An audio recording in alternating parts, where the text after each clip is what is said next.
Assalamualaikum warahmatullahi wabarakatuh.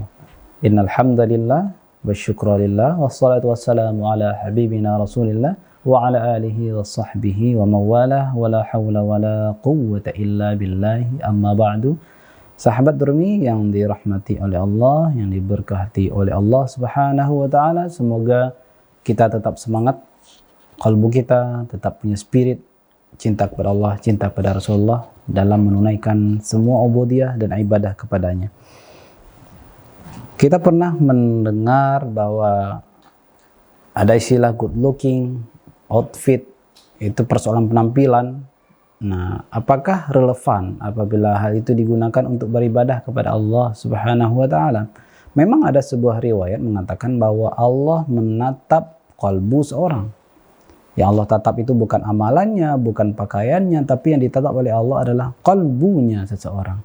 Tapi hal ini tidak menafikan seseorang untuk berusaha, berupaya untuk berpenampilan terbaik dalam hasratnya untuk beribadah kepada Allah Subhanahu wa taala. Bahkan sangat disunatkan sekali apabila kita ingin qiyamul lail misalnya di rumah, sangat disunahkan kita menggunakan pakaian yang terbaik. Memang apabila secara fikih, seandainya seorang laki-laki hanya berpakaian sarung, menggulung sarungnya di atas pusar, bawah sarungnya di bawah lutut, kemudian bagian atasnya tidak menggunakan pakaian, secara fikih sah. Tapi secara etika itu kurang elok ketika menghadap kepada Allah Subhanahu wa taala. Bayangkan apabila kita menghadap kepada pimpinan kita atau diundang ke tempat guru kita dengan dalih sudah menutup aurat, lalu kita menggunakan sarung menutupi pusar, menutupi lutut, lalu kita datang kepada mereka dengan penampilan seperti itu tanpa berbaju di atasnya, tanpa bercelana panjang, maka tentunya ini kurang elok dilihat. Jika terhadap manusia seperti demikian, walillahil matsalul a'la, terhadap Allah pun jauh lebih pantas dilakukan hal demikian. Di samping menata kalbu, kebandingan kalbu, maka kita sangat dianjurkan untuk memperbaiki penampilan jika akan melaksanakan sholat berjamaah, bahkan hingga melaksanakan sholat di masjid, dan tidak boleh takut pada riya dalam hal ini. Karena seseorang yang katanya ingin meninggalkan riya, meninggalkan sebuah amalan, meninggalkan sebuah kebaikan karena takut riya, maka itu juga bagian dari riya. Sahabat Rumi yang dirahmati oleh Allah Subhanahu wa taala, ada bab khusus dalam sholat berjamaah ini, yaitu bersiap melaksanakan sholat berjamaah. Ini baik imam maupun makmum. Imam maupun makmum, tidak hanya makmum saja, tidak hanya imam saja. Karena dia akan tampil di depan, maka dia harus berpenampilan dengan lebih baik.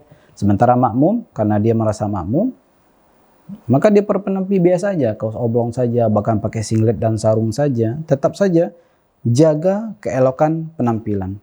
Al-isti'adad lis-shalah, yang pertama apa? Bit-taharah wal wudu' fil bait. Yang pertama, upayakan berwudu dari rumah kita. Kita sudah berwudu. Di samping ini faedahnya adalah untuk hemat lingkungan, hemat air di masjid. Yang kedua, akhdhuz zinah, mengambil perhiasan. Maksudnya jika laki-laki ambil rida, selendang, ambil serban, ambil baju koko, ambil sarung, dan tentunya ini kalau bisa sesuai dengan adat lokal setempat selama tidak melanggar syariat. Wat tatayyub, menggunakan wangi-wangian. Walubsu ajmali thiyab, menggunakan pakaian yang terbaik. Dan yang terakhir, kalau bisa jangan mengkonsumsi makanan yang baunya itu tidak sedap. Kalau pada masa Rasulullah atau yang disebutkan di dalam hadis, upayakan tidak memakan bawang karena baunya menyengat. Mungkin bagi orang Indonesia itu sangat biasa saja, wangi bawang merah maupun bawang putih itu adalah aromanya cukup biasa bagi kita. Tapi mungkin bagi orang Arab, sesuai dengan yang disabdakan oleh Rasulullah SAW, mungkin bau itu sangat menyengat sehingga tergolong kepada makanan yang baunya tidak sedap. Kalau kita kiaskan untuk Indonesia, untuk di negara kita, mungkin seperti jengkol, petai, meskipun itu enak bagi sebagian bapak-bapak, sebagian laki-laki.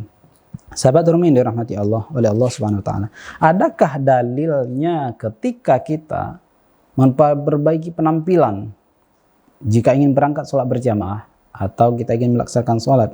Ternyata ada dalilnya. Apa kata Rasulullah sallallahu alaihi wasallam? Innakum qadimuna ala ikhwanikum fa aslihu rihalakum.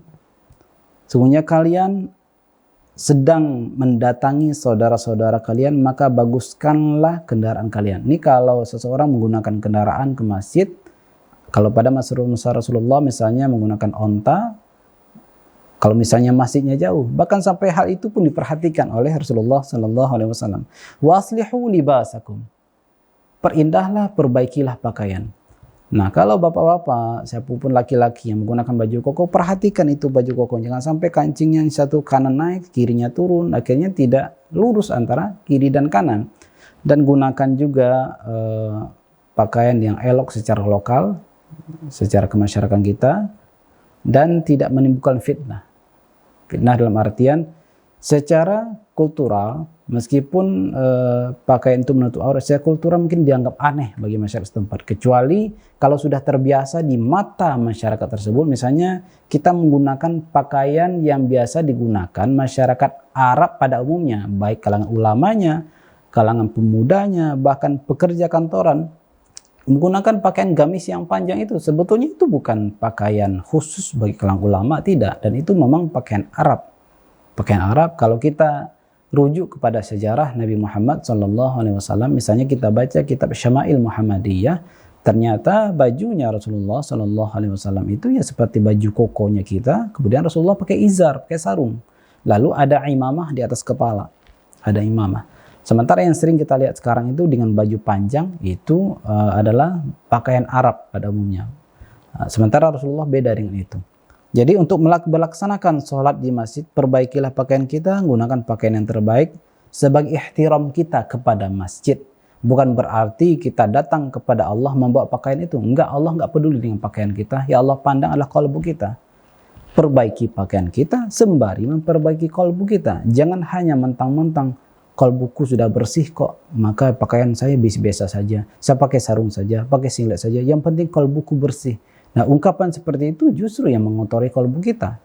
Jadi antara fikih dan tasawuf, adab sosial masyarakat dan tasawuf itu adalah semakin naturalnya seseorang, nah semakin mampu seseorang itu dikatakan bertasawuf.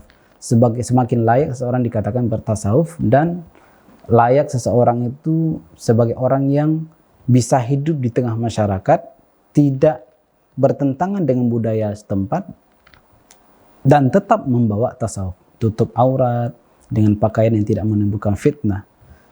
Hatta takunu ka'annakum syamatun finnas fa innallaha yuhibbul la yuhibbul fuhsya wa la tafahush. Allah tidak suka yang jelek-jelek.